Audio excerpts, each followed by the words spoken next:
First part of the install, you'll want to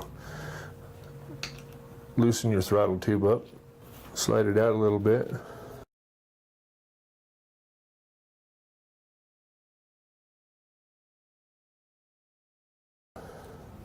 Use a razor knife to cut a little bit of the grip off the end. And you can run your finger in here and feel that there's no edges to catch.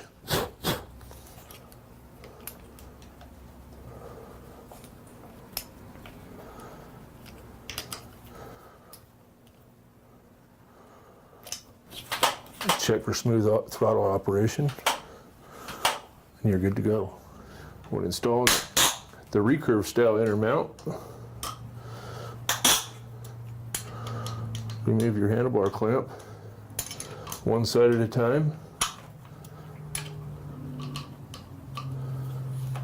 That way it keeps your handlebar in your desired position.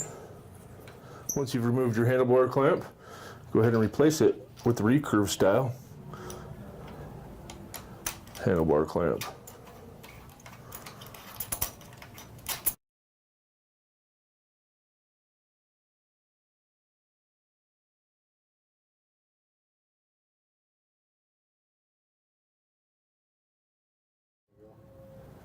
Once you have the Recurve mount mounted and tightened and secure, go ahead and slide the guard bar over the cable and into the end of the handlebar simultaneously.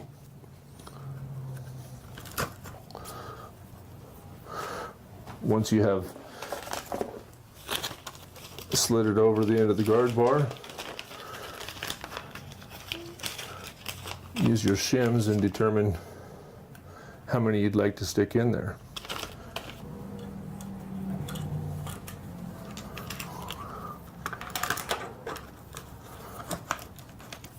Again, the purpose for the collar is just to keep the cable from fraying or bunching, and you want to make sure that there's still available room to allow the cable and the guard to flex without binding.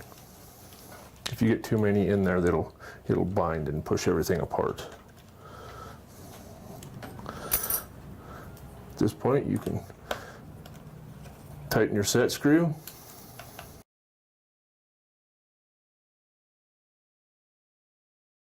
And again, make sure everything clears your controls.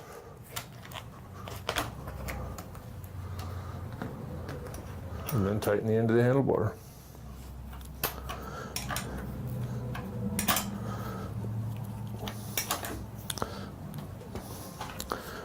And then repeat on the other side. All right, let's repeat the process on the other side, installing the Recurve style mount. The other side's tight, so your handlebar is not going to twist out of the way. It's already in the position you started with before you even started the install.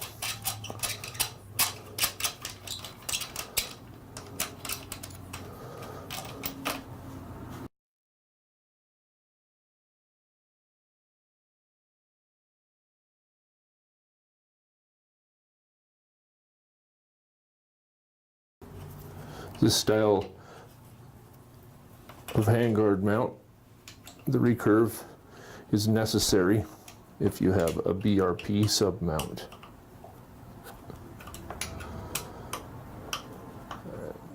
Once you've got everything tight, slide the collars over the cable. You've already installed two on the other side, so you'll just mimic it. Slide the wedges and the guard bar over the cable simultaneously. Go ahead and tighten everything down a little bit.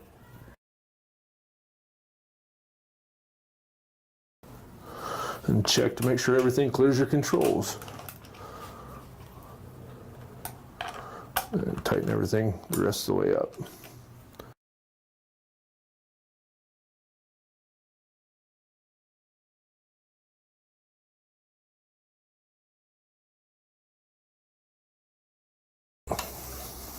And you're ready to go.